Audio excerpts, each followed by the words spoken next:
अब हम लोगों ने करनी है एनाटॉमी में यूज होने वाली टर्मिनोलॉजीज। टर्मिनोलॉजीज जो हैं ये कुछ बेसिक इंग्लिश के वर्ड्स भी हैं और कुछ थोड़ी सी टेक्निकल भी हैं। हम इनको स्टार्ट करते हैं, फिर साथ साथ समझने की कोशिश करते हैं। शुरू में तो बहुत बेसिक हैं, ये हम लोग जो है अपनी रोजमर्रा जिंदगी में भी यूज करते हैं, इंग्लिश के वर्ड्स वाली हैं। सबसे पहली है एंटीरियर और पोस्टीरियर। एंटीरियर हम फ्रंट को कहते हैं, पोस्टीरियर हम बेसिकली बैक को कहते हैं, ठीक है। एंटीरियर को वेंट्रल साइड भी कहा जाता है और पोस्टीरियर को डॉर्सल भी। तो अगर हम इस ह्यूमन बॉडी को एज अ जो है सैंपल लें तो ह्यूमन बॉडी की जो फ्रंट साइड है, ये जो फ्रंट साइड है that is anterior side. The parts of body which are present in front और near to the abdomen are called as interior और वेंट्रल। और पार्ट्स ऑफ बॉडी जो कि बैक साइड पे मौजूद हैं वो क्या कहलाएंगे? पोस्टीरियर या dorsal. The parts of body which are present near to the back side are called as dorsal और पोस्टीरियर। उसके बाद आता है सुपीरियर और इंफीरियर। सुपीरियर वो पार्ट्स ऑफ बॉडी जो हमारी बॉडी के अपर साइड पे मौजूद हैं, these are called superior. And inferior means वो parts of body which are present towards lower side. वो पार्ट्स ऑफ बॉडी जो नीचे की तरफ मौजूद है, लोअर साइड पे मौजूद हैं, वो क्या कहलाते हैं? इंफीरियर। तो ये तो अभी बहुत इजी चल रहा है, बेसिक है, इजी है। फिर नेक्स्ट हमारे पास डेफिनेशन है मीडियल लाइन।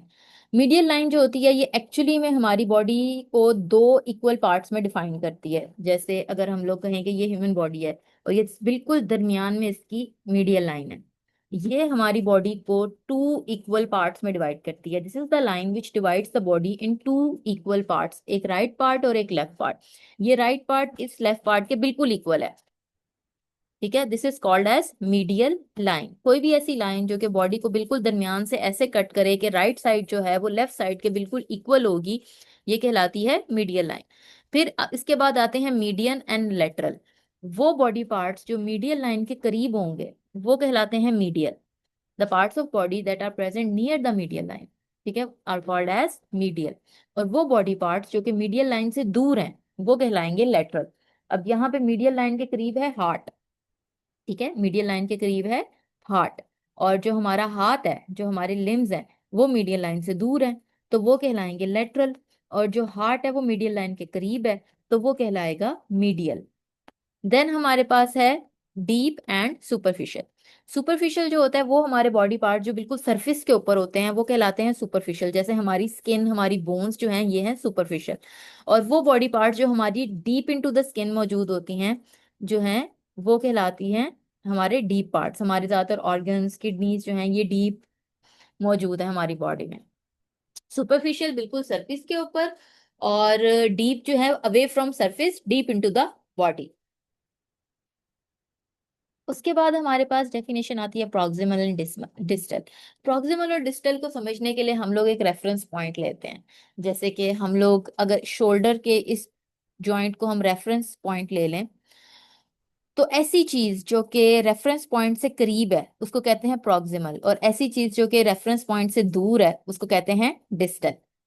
इसके लिए, इस टर्मिनोलॉजी को समझने के लिए हमें एक रेफरेंस पॉइंट लेना पड़ता है।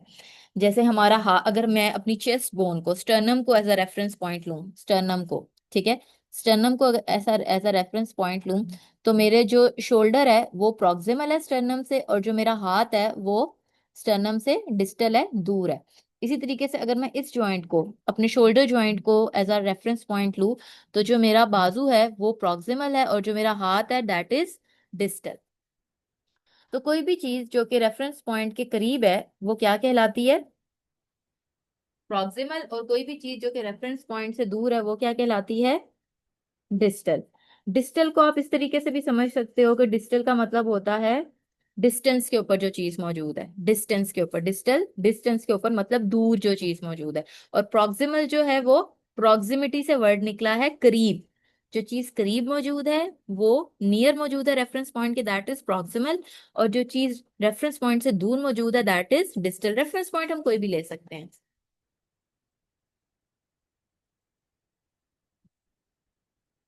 उसके बाद हमारे पास आते हैं कुछ कंबाइंड टर्मिनोलॉजीज हैं। जो ऊपर हमने टर्मिनोलॉजीज पढ़ी है ना, उनमें से दो टर्मिनोलॉजीज को इन्होंने ना इकट्ठा कर दिया है।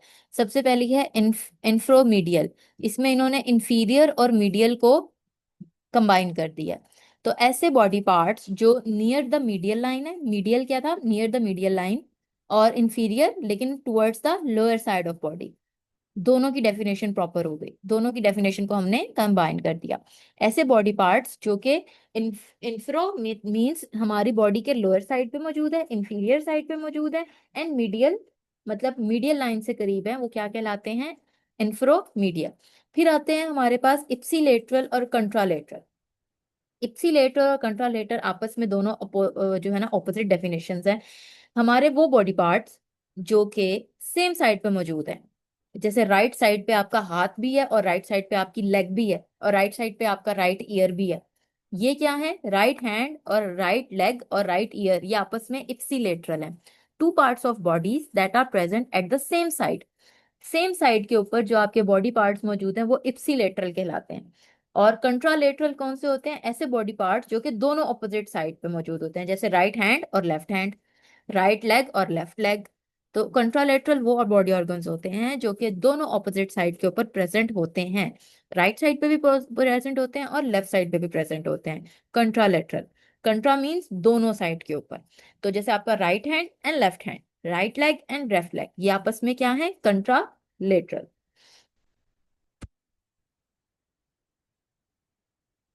उसके बाद हमारी कुछ बोन मूवमेंट्स हैं।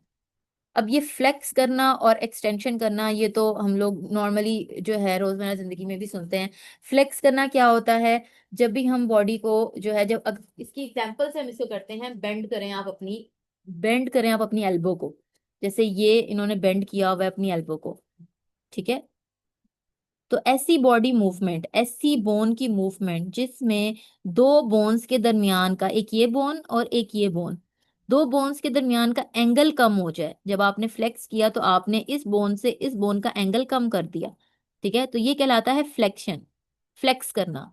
और एक्सटेंशन के अंदर आप दो मूव में दो बोन्स के अंदर का जो डिस्टेंस या एंगल है वो बढ़ा देते हो। अब आपने हाथ सीधा कर दिया अपना, तो ये है एक्सटेंशन। एक्सटेंशन के अंदर आप एंगल इंक्रीज कर दो। Extension movements are those movements in which angle और distance between two bones increases. अब ये हम लोगों ने हाथ से इसको एक्सप्लेन किया था। अब अगर हम इसको टांग से देखें, तो अगर आप जो है अपनी टांग को पीछे की तरफ मूव करें कि आपकी ये फीमर में और आपकी टिबिया बोन के अंदर जो है एंगल कम हो जाए, मतलब आपकी टांग अगर इस तरफ से आप इधर तक लेके जाते हैं, तो ऊपर वाली बोन का इस वाली बोन से एंगल कम हो जाएगा। तो ये है फ्लेक्स करना, एंगल कम हो गया। फिर अगर आप इसको एक्सटेंड करेंगे, सीधा करेंगे, तो ऊपर वाली बोन से नीचे वाली बोन का एंगल जो है वो बढ़ जाएगा, दैट इज एक्सटेंशन। अब आप लोगों ने एनाटॉमी में डायग्राम्स नहीं मिस करनी, एक एक डायग्राम करनी है आपको। डायग्राम दी जा सकती है और पूछा जा सकता है कि ये डायग्राम किस चीज की है। जैसे आपको ये पूछा जाए और कि भाई इस ये क्या है, ये वाली मूवमेंट क्या है, तो आपने बताना है ये फ्लेक्शन फ्लेक्शन है। फिर आपसे पूछा जा सकता है ये वाली मूवमेंट क्या है, नीचे आपको ऑप्शन दे देंगे दो तीन, तो ये क्या है? एक्सटेंशन। फिर आपसे पूछा जा सकता है ये वाली मूवमेंट क्या है? फ्लेक्शन। एंड ये वाली मूवमेंट एक्सटेंशन। तो आपको डायग्राम के साथ भी पूछा जा सकता है एमसीक्यू में। देन आपके पास दो डेफिनेशन है, अबडक्शन और अडक्शन। जब आप मीडियल लाइन से अपनी टांग दूर करते हो, movement of limb away from the medial line, मतलब दरमियान से आप अपने अपनी टांग, ये देखिए इसने दूर की हुई है, इधर से दरमियान से इधर की तरफ लेके जानी है, दूर की तरफ लेके जानी है, साइड पे अपनी टांग लेके जाओगे, दैट इज अबडक्शन। और जब आप साइड से अपनी टांग दोबारा से दरमियान की तरफ मीडियल लाइन की तरफ लेके आओगे, तो that is called adduction. Diagram को गौर से देखें।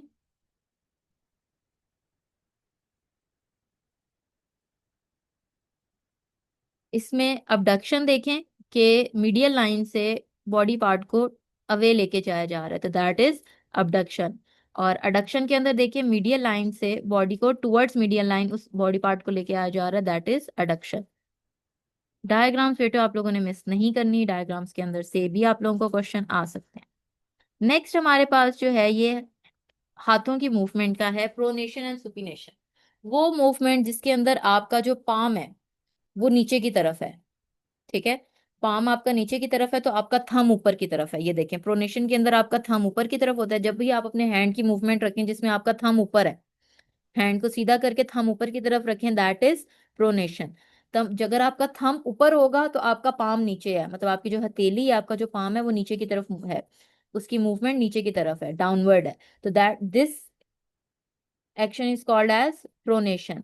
और अगर आपका थंब नीचे की तरफ है, अगर आपका थंब, ये देखें थंब नीचे की तरफ है और आपका पाम ऊपर की तरफ है, अगर आपका पाम जो है, आपका जो हथेली है वो आपकी ऊपर की तरफ है, तो उसका मतलब आपका थंब नीचे की तरफ है। अगर आपका थंब नीचे की तरफ है तो आपकी इस मूवमेंट को कहते हैं सुपिनेशन।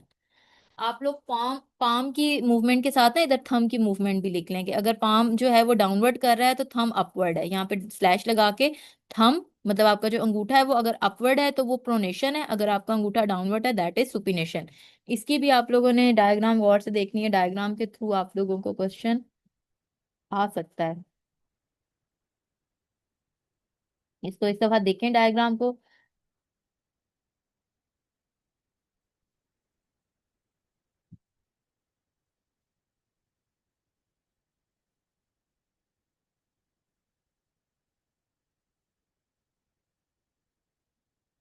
उसके बाद हमारे पास नेक्स्ट टू मूवमेंट्स हैं, ये हमारे टोज की हैं।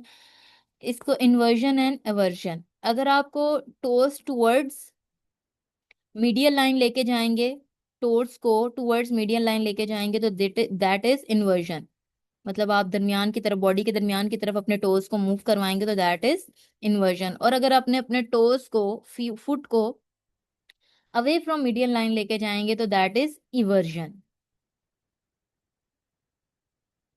फिर हमारे पास एक सिंपल सी है, ये हम लोग नॉर्मली यूज करते हैं वर्ड एलिवेशन एंड डिप्रेशन। इसमें अगर आपकी बोन की मूवमेंट आप अपर साइड पे रखेंगे तो दैट इज एलिवेशन, और अगर आप अपनी बोन की मूवमेंट जो है वो डाउन साइड पे करेंगे दैट इज डिप्रेशन। जैसे ये इन्होंने यहाँ पे जॉ की एग्जांपल दी है कि अगर आपने अपनी बोन की मूवमेंट जॉ को अपर साइड पे करके अगर आपका माउथ क्लोज होगा तो that is elevation of mandible. और अगर आप जो है अपनी ये जॉ को नीचे की तरफ मूव करेंगे that is depression of mandible. Mandible होता है आपकी जॉ बोन को मैंडिबल कहते हैं। अगर आप अपनी किसी भी बोन को, यहाँ पे तो मैंडिबल की एग्जांपल दी है, किसी भी बोन को अपवर्ड लेके जाएंगे तो दैट इज एलिवेशन, और अगर उसी बोन को आप डाउनवर्ड लेके जाएंगे तो that is depression. Upward movement of bones is called as elevation. Elevate करना, जैसे एलिवेटर होती है ना, वो ऊपर लेके जाती है, तो एलिवेशन इज अपवर्ड मूवमेंट और depression is downward movement. Last में आप लोगों की ये दो रह गई हैं। इसमें हम लोग जो है क्या देख रहे हैं, सोल ऑफ फुट का जो है मूवमेंट देखते हैं।